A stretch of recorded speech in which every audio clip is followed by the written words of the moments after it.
Hi folks, welcome to Sunday's edition of the iWrite Radio podcast stroke videocast. I've got the usual suspects today, Stuart Lockhead, Jimmy Hutton, and myself, Norrie and Stewart. Today we're going to cover three subjects. Stuart Cosgrove's piece in the National, Danni Garavelli's piece in Scotland on Sunday, and that doyen of political mastery, Gordon Brewer on BBC Scotland. I think we'll start with Stuart Cosgrove because Stuart read it and I did read it. No, I didn't read it. I went looking for it and couldn't find it. So Stuart's going to give us a few quotes and a breakdown. Stuart Cosgrove. I've got plenty of time for Stuart Cosgrove. Good man. And I must admit, I could only find it in the printed version of the Sunday National. So you're not surprised you couldn't find it. Just two or three quotes at the end of an article. It's what's headlined. Let me just check the headline. It's a bit too long. When this is over, the fissures in our society will be laid bare. What he's talking about an American pastor who talks about repairing the breach, compares him to Martin Luther King. So we'll go with that. There's not too much to worry about here. Social change was not always about right versus left. Sometimes it was better cast as right versus wrong. Barbara talks of society and its four viruses: racism, poverty, environmental devastation, and the war economy. And we have to face facts, says Stuart Cosgrove. The Conservative Party will not be reborn. I'll save you the rest of that paragraph. He says, Scotland will come out of this with even starker choices: to stay handcuffed to a political party we've not voted for, or we have to make the break. And then he switches direction just to emphasize his point. And he's talking about care homes. He says, in 1993, as much as 95% of care homes were provided by councils and the public sector until two successive Conservative governments changed the game. Now the statistics have reversed. 95% of beds are provided by the independent sector. And the SNP have tried to resist the hurricane of privatisation, but with only limited success.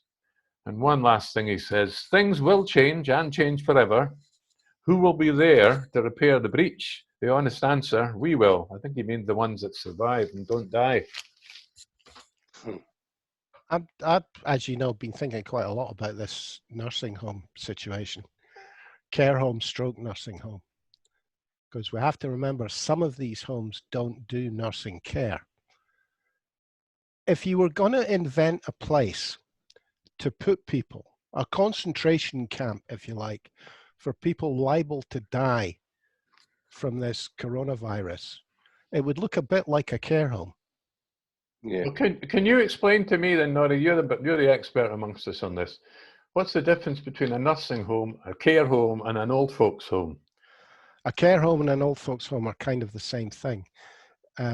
Basically, you can function on some level. You might need help getting dressed, washed, whatever, having your meals cooked for you. That's a care home. A nursing home is somewhere where there is nursing, qualified nursing care. So in other words, I would imagine that people with dementia and Alzheimer's would need nursing care. But it's a ramp up.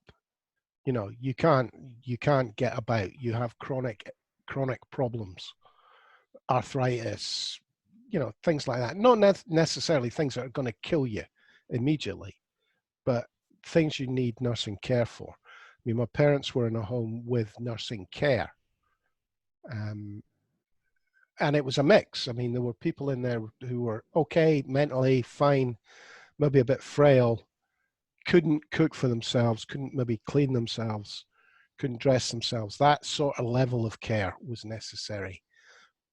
But there were, as I say, there were other people in there with dementia, folk who needed nursing care because of their long-term conditions. So there is a difference. You know, you can get them totally separated or you can get them mixed. It was quite a big place. There was 4 different homes within that complex.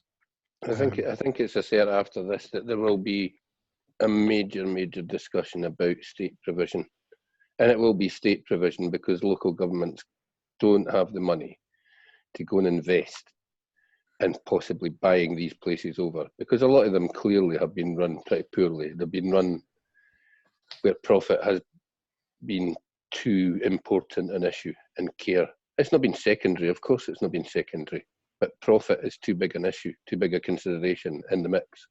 Well, the question that should be being asked here is, why did the recommendations for isolation fail? No, Ray, that's fair enough. But the question that should be asked is the Stuart Cosgrove question. How come in 1995, 95% of the care was provided by the state, and now it's provided by private people, and all these people are dying? It's a waste of time asking that question. It's already happened. What's the use of asking the question? We can change it, but there's no use asking that question. 1995, after all, it was quarter of a century ago. But the other thing is, you've no way of knowing that the homes, the 95% of beds under council care would have fared any better. That's fair.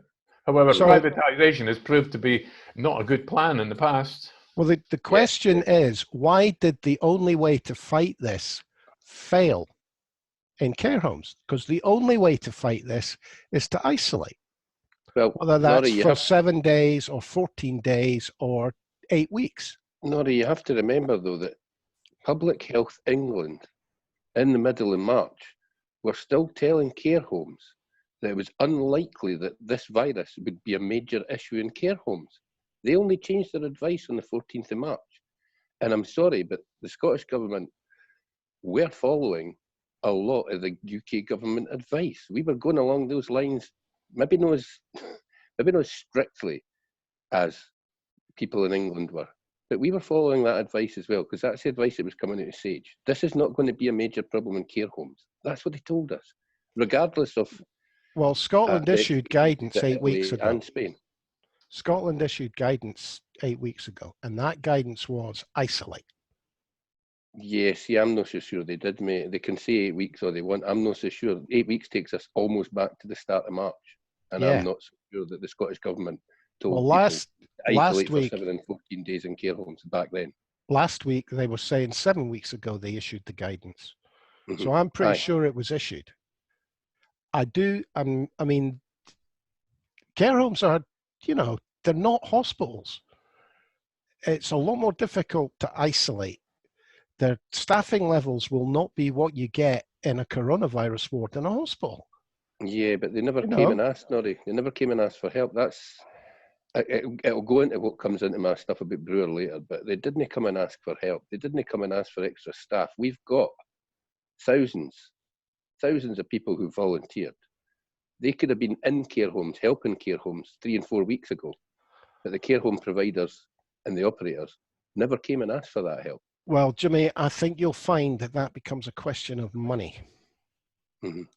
And the care home providers having to pay for this extra staff they need, or do they expect the Scottish Government, i.e., us, to pay for the extra staff they need?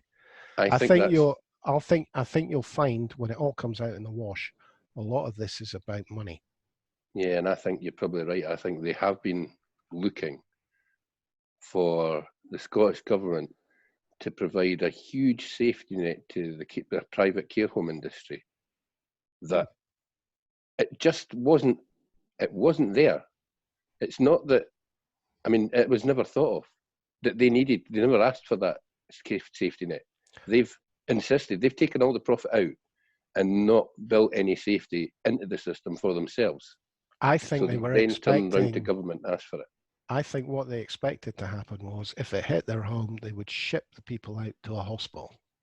I think you're probably right. That's what I think they thought. Well, which obviously can't happen under a pandemic because it's going to hit every home. It's back to the same story from bailing out the banks. But socialism socialism is a swear word until you need bailed out. And because of the care homes were basing their financial model on the same theory. Profit is private profit is privatised, problems are socialised. Aye, that's Exactly. Thing again. Yeah. So, Mr. Cosgrove, I take it the gist is, from what you've said, is suggesting that it's up to us to solve the problem. In the end, it will be whoever's left to solve the problem. What will goodness knows? I mean, we could go off on a deviation, but possibly we could leave it at that at the moment, because we're going to go. I think Jimmy's topic's already halfway in. I mean, well, let's break it in half and allow me not to be the devil's advocate. Allow me to have a rant for a change. Get tore in, Gadget. Danni Garavelli has written a second piece on the salmon trial in the Scotland on Sunday paper.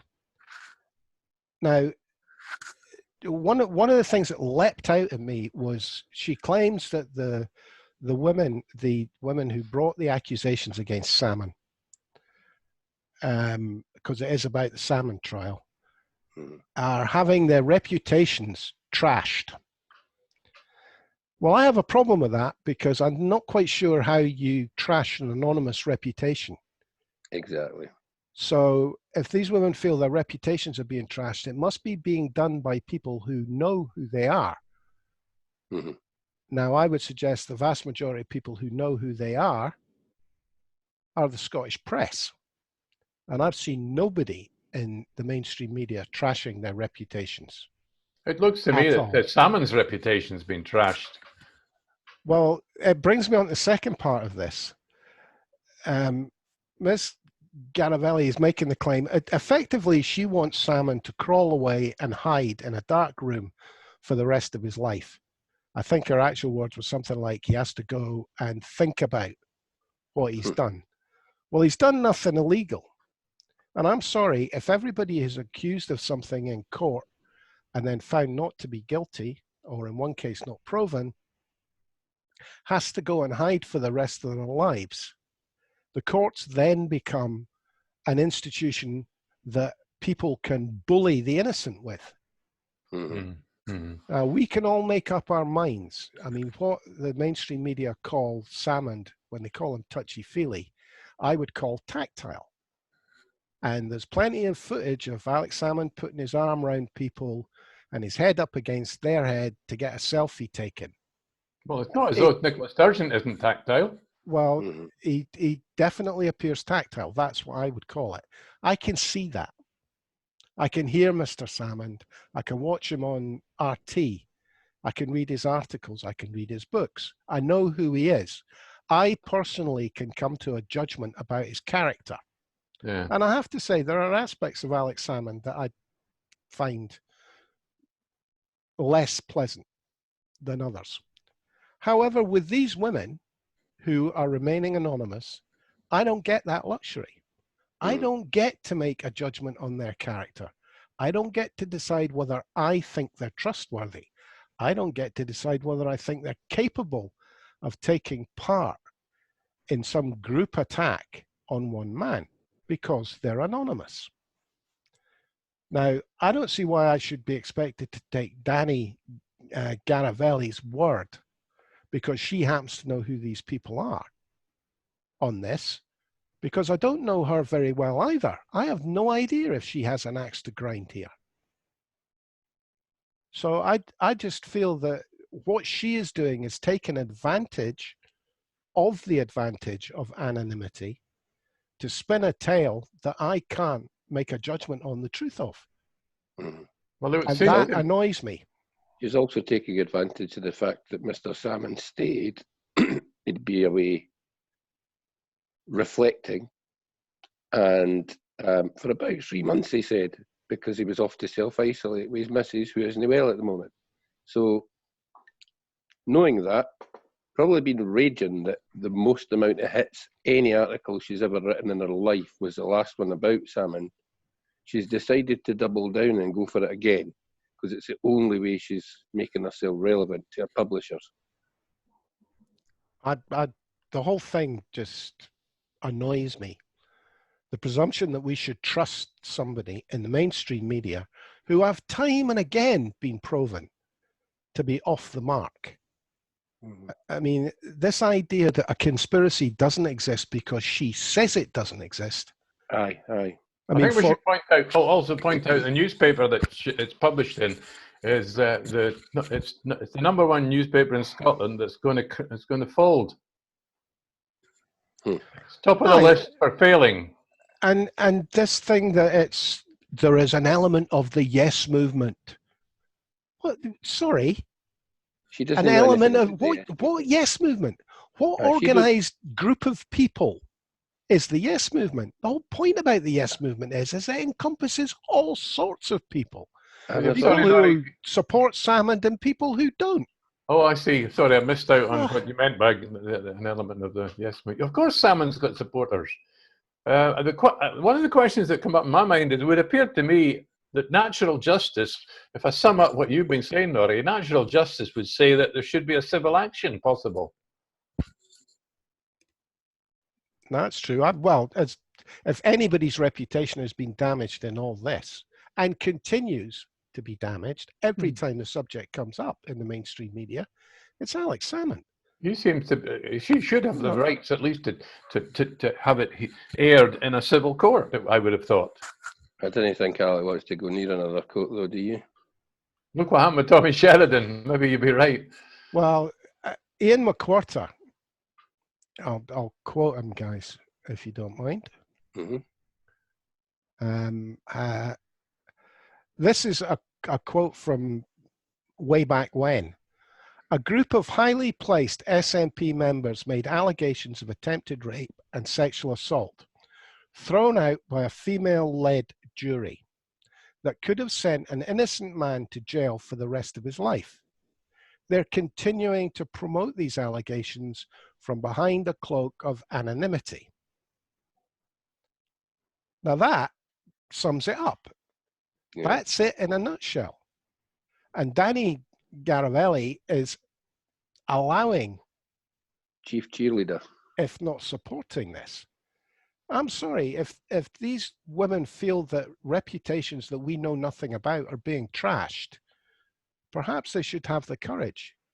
I mean, I've got this feeling that, and it will come out eventually, the names will eventually bubble to the surface, and we'll find one amongst them who is the leader of this pack.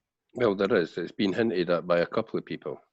Well, I as I've said before on this subject, I could go and find out some of the names because there's been enough hints.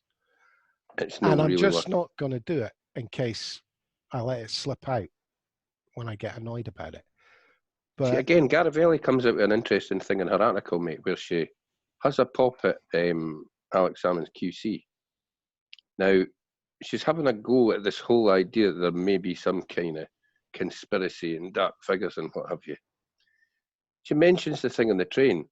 Now, she says that he said the name to someone even though it was covered by anonymity. That's a lie on her point. He's perfectly entitled in a conversation with someone to tell that person the name. He's not allowed to broadcast it. He's not allowed to print it.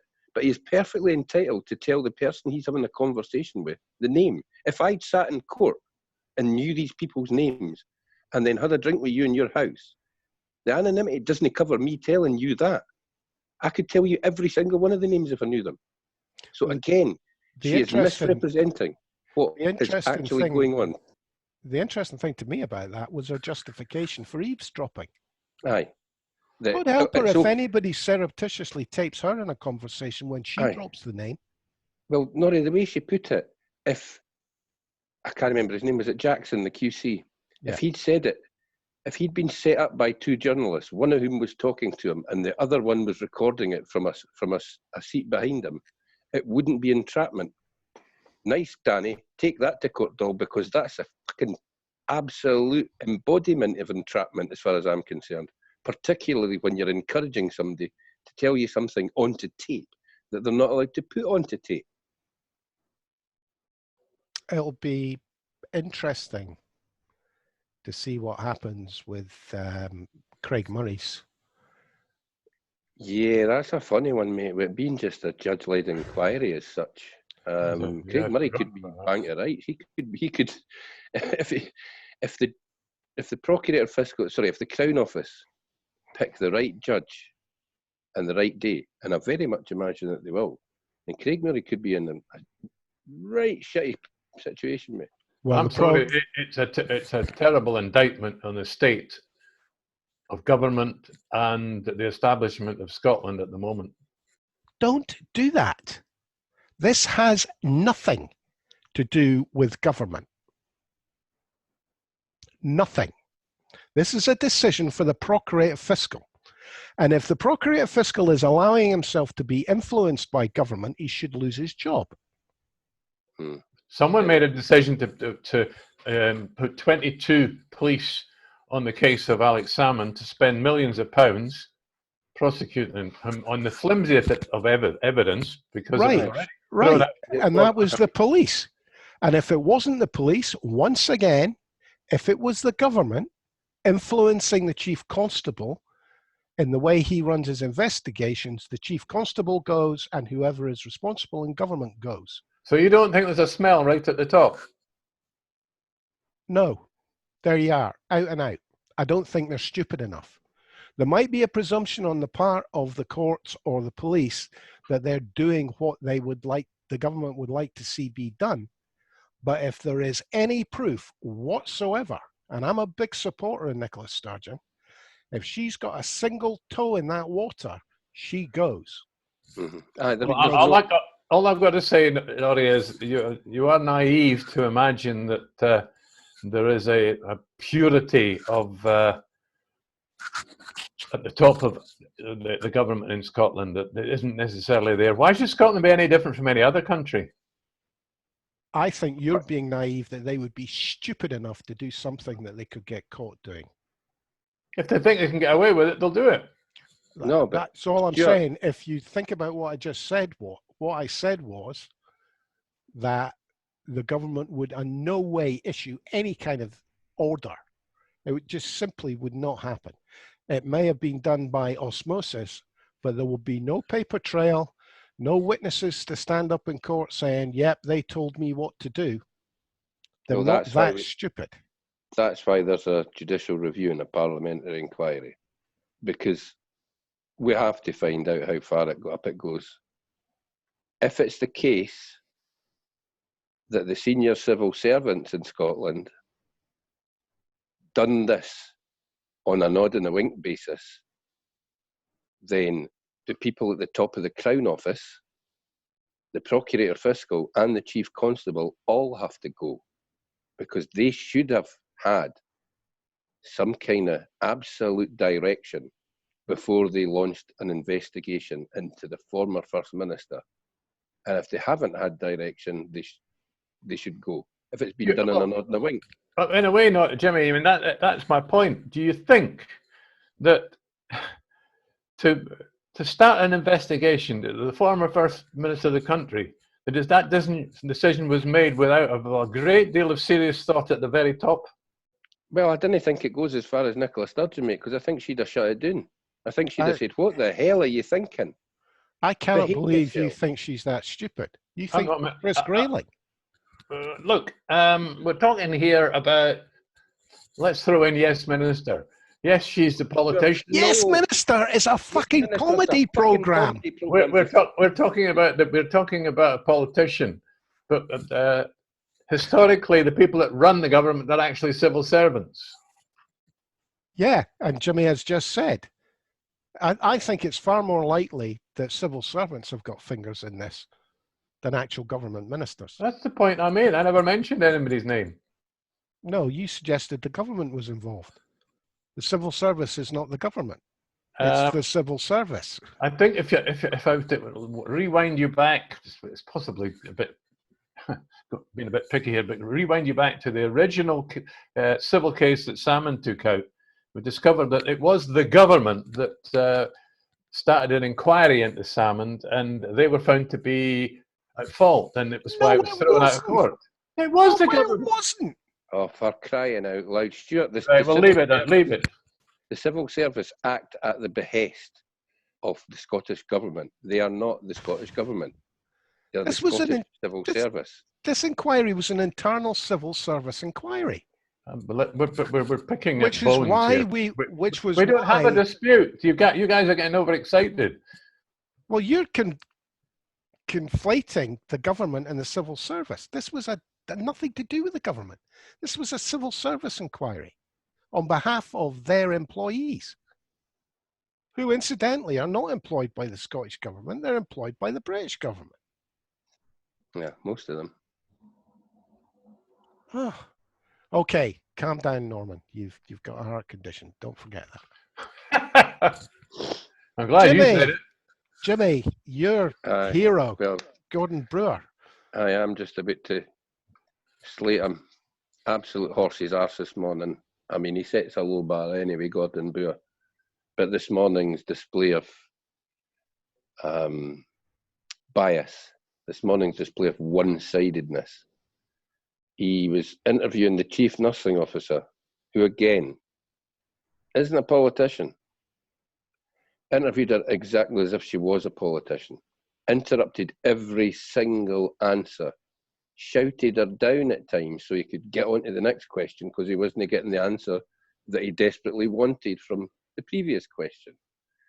I thought he was outrageous. He was bullying. He was hectoring. At one point, I wondered if he actually had someone in a care home situation or had lost someone and was angry and was letting that temper what he was actually saying. It was ludicrous this morning.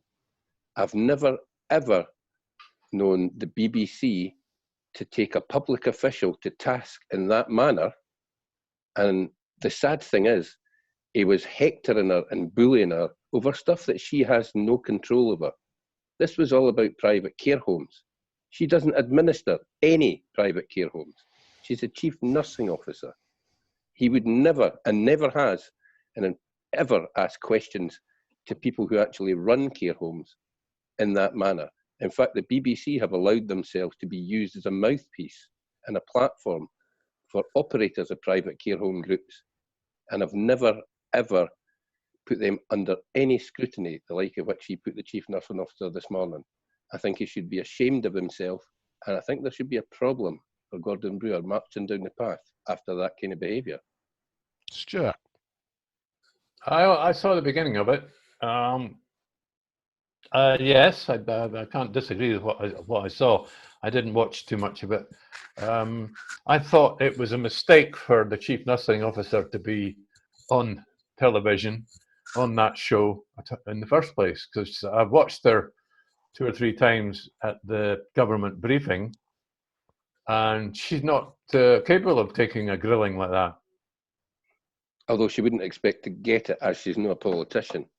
I'm not sure. She must have an advisor as well. The thing about the 3 podium stances, there's always someone there to protect the experts from hectoring. You know, the First Minister will often, you know, if there's a question answered, she will often go in afterwards to smooth the way. What I find incredible is that they continue to ask the wrong questions. There is only one way to fight the virus, and that is to isolate. That's it. There is no other way. There's no cure. You're not getting an injection to stop you catching it. There is only one way to fight this virus. So the question should be, why have care homes failed to isolate properly? Because that's the only way to protect the people that live there. Why has that happened? Is that because of the way these places are built? Is it because the staff don't have proper training? Are the facilities inadequate to isolation? These are the questions. Had they been asked properly, and if they're solvable, that will make the difference. Doesn't matter how many tests you give somebody. If you can't isolate them from carriers, they're catching it. I saw an explanation given by a care home boss. I think it was an organisation rather than an individual care home, and he mentioned a figure of £4.41. And I was trying to remember what was that for? Was that an hour? Was that per patient? £4.41. Yeah, and I was trying to figure out what could they be possibly complaining about? Is that I mean, it's maybe the price. It's maybe the price of a test or a gown or something like that they've gone to from a quid, because I know that all the PPE prices have gone. Well, basically, it was a complaint that we don't get enough money. They were saying they weren't getting paid enough money. Well, years ago now, when did my mother die? 2016. No, 2018. So they were getting £4,000 a week. A month for her. So multiply that through the house she was in that had 22 rooms. That's 22 people. So that's 8. That's 160,000 for that single floor. For a month. Per month. Well, as we say, guys, there's going to be all kinds of inquiries after the fact. Norrie, I think you're right. The isolation thing hasn't worked, both in public and private care homes, because they just weren't prepared. They weren't actually, you're right, the staff aren't trained. The facilities that they've built possibly aren't capable of doing isolation to the level that was required for this disease. Jimmy, the staff do this. The winter stomach bug, flu, they do this isolation lockdown a couple of times a year. Aye, but it's no work this time. It's not work this time, so why? What I'm going to suggest is that the coronavirus is just much more infectious. So their experience wasn't up to the task of a much more infectious virus. That's where I'm sort of sitting at the moment. I don't know. I'm not an expert. Well, were we led down the same path as England with Operation Cygnus, and thinking that if there is a pandemic, it'll be a flu pandemic and our facilities will be able to cope, when clearly they weren't? And this is worse than flu. Talking about Brewer, and he's no worse than the rest of them. This inability for them to grasp that nothing makes a difference except isolation. Well, he's clueless. When some of the questions that he come out with this morning were ridiculous. He's still going on about he's stumbling around in the dark like the rest of us are. But I'm sorry, I'm not getting paid $100 grand a year to be on the BBC to ask these questions. Jimmy, he's not. We know testing people that don't show symptoms is a waste of time. No, we don't anymore, Norrie. There are cases of asymptomatic and pre-symptomatic shedding of the virus. The problem is we don't know how prevalent that is. On an individual basis, Jimmy, they still don't have a test. On a pan-national basis, they get enough results back to make reasonable guesses. Sampling of 500 people or something. Well, there was Brewer again this morning. He's asking that chief nursing officer, is sampling testing happening in Scottish care homes? Is it happening? Sample testing was only announced on Friday. How can it possibly be fucking happening on Sunday morning? Why is he bumping his gums and jumping up and doing about it in a manner like that? Because I thought he was atrocious this morning. Because he comes from the Andrew School, Neil, of political questioning.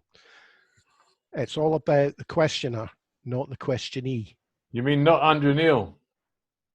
Well, this idea that the trick to questioning anybody is to get the point of questioning anybody is to get the truth. It's not to make them look stupid. It's not to get lies out of them. It's to get the truth. Well, I have to look, guys. If you saw Gordon Brewer, you must have seen Andrew Marr questioning the Welsh First Minister this morning.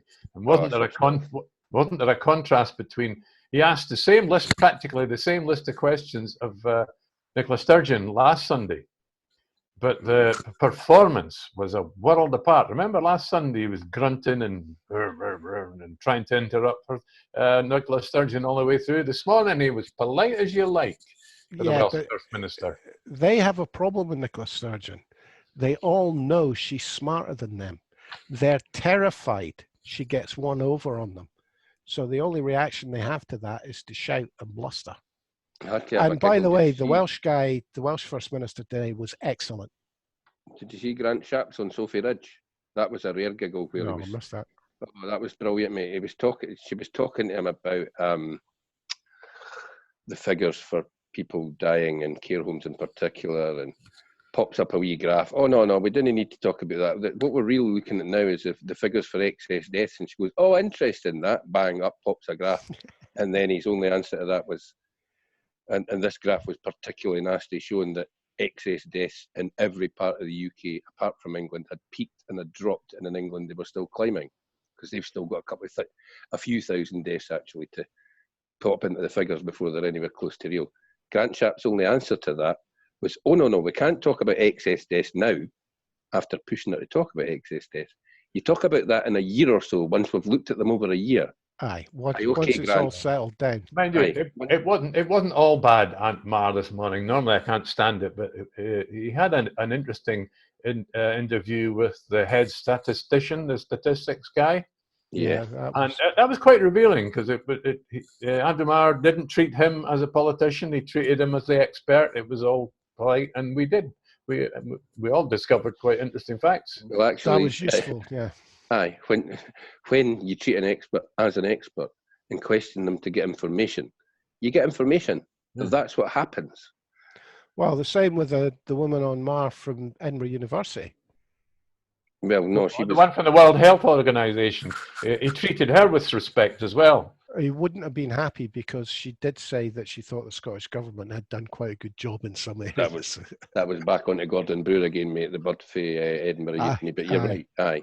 It was noticeable how much differently the interview went with her than it did with the chief nursing officer. Clearly, Mr. Brewer had decided that he was going to go into attack dog mode with the nurse. And then with the pretty blonde from Edinburgh University, he was going to sidle up and rub his head against her leg like a fawning Doug. It is interesting that the one area he didn't go into was the area that the chief nursing officer was responsible for, which is nursing. So Yeah, he briefly touched on what were the Scottish Government doing to help out nursing homes.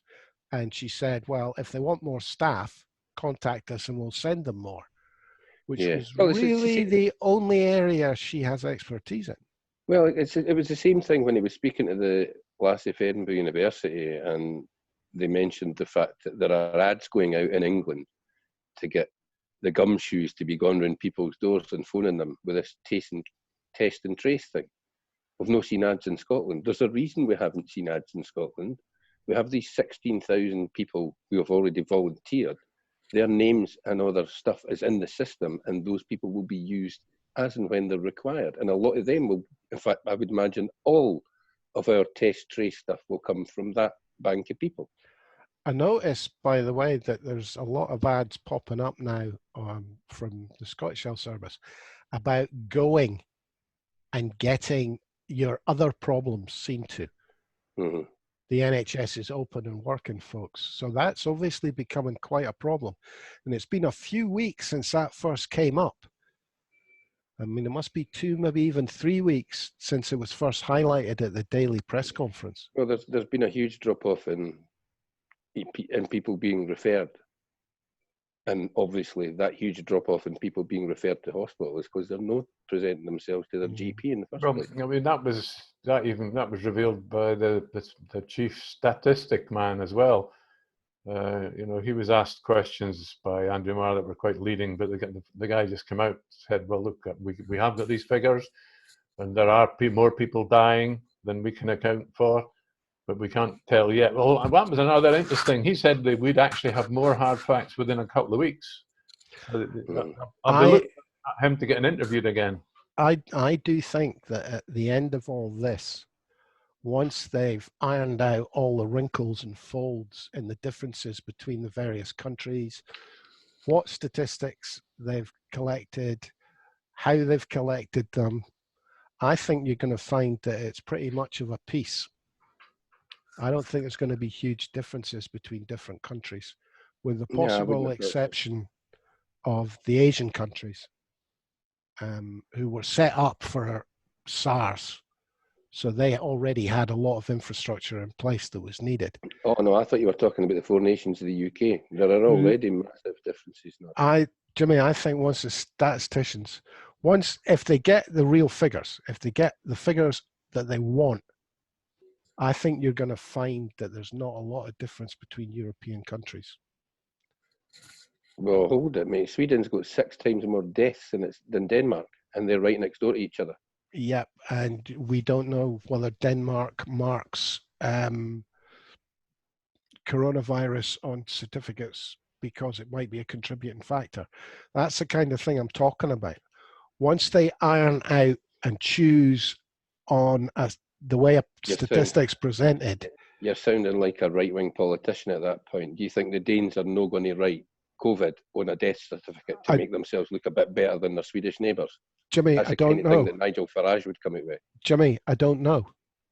That's the bottom line. I know England is not collecting death certificates with coronavirus as a possible addition to the reason for death. I think that one of the most interesting statistics agreed by the statistician, the professor, was the suggestion by Andrew Marr that the Financial Times figure of just over 40,000 deaths could be a good prediction. The professor didn't rubbish it. Yeah, Andrew Marr actually presented that in a strange manner when he said that the FT, well, the guy who's actually informing the FT pieces, had suggested 60% extra. I've never seen anywhere where the guy suggested 60%. He suggested about 42 to 45 in any article that I've seen. And the government's working on about 4,000 the last time that's an old figure. They've still got thousands of deaths either to feed in to the system, or they're all going to be listed as excess deaths. They're one or the other. And the English, Public Health England, are having a right stooshy as to trying how to manipulate the stats. It's the 2 week lag is interesting because that's just long enough for it to sort of slide out of relevance. Shouldn't we get another big, huge block of deaths added into the system for England tomorrow morning? With that 2 week lag? Yeah, I think they get correlated today. I think they get published today. Right. Be interesting to get a wee butcher's hook at just how because the stats haven't looked great so far. The other interesting point the statistician on Marr made was that he agreed with Johnson that the peak had passed. Mm-hmm. So, the peak they're talking about haven't been the 6th of April. Would that be the same Boris Johnson whose brush with death, and I'll do that, whose brush with death is front page news on the Sun, but 40,000 people's deaths aren't? Do you know this thing about the inability for Tories to empathise? Well, Boris has been through it, so he can be empathetic about dying now. Maybe it'll make a change to the austerity policies that they've been driving. The sad thing is there are right-wing commentators out there that are genuinely putting that forward as a theory that because Boris has been through this, it'll change him as a person, change him as a man, and he'll be much more caring and thoughtful. Away and throw shite at yourself. Sure. I have to crow a little here. The other week I suggested when Boris first went into hospital and we weren't getting much news about who was actually running the government and things, and I suggested the plot from the Death of Stalin movie would be an appropriate way to look at it. And I know you guys were saying, what's he on about? Well, but the Prime Minister himself just admitted in the Sun article that yes, before they stuck him on the oxygen, they talked about a plan for who was to take over the government. He obviously never watched the movie because the whole premise of the movie was there wasn't a plan. No, they panicked. They panicked in the movie, didn't they?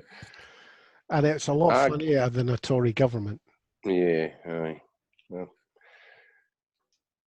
Right, guys. Anybody got anything to finish with? Yes. Oh, all right. Like, you go, Jimmy? I want to talk about hipster fannies. What kind of hipster fanny And there must be hundreds of them because they're stuck in bloody traffic jams in Edinburgh and Glasgow right now, queuing in a traffic jam to pay £4 for a cup of bloody coffee for Costa in their drive-through. What kind of arsehole gets let out their house, jumps in their car, and then sits in a queue to buy a bloody takeaway coffee? That's not any kind of Scotsman that I've met. I suppose you have to sit in a traffic jam to do it as well. Aye, brilliant. Aye, what a lovely idea. There's no traffic on the road. I think I'll go to the only place where there will be traffic, Cameron Toll, and get myself a Costa coffee. Sorry, guys. My daughter thinks Costa's open. Barry. Well, you'd be able to get a Costa coffee. So no, I've just been out to get one. I wouldn't wash my training shoes in Costa coffee, mate. No, Have these people not got kettles? It's my neighbour panicking, but it's okay. I've dealt with it.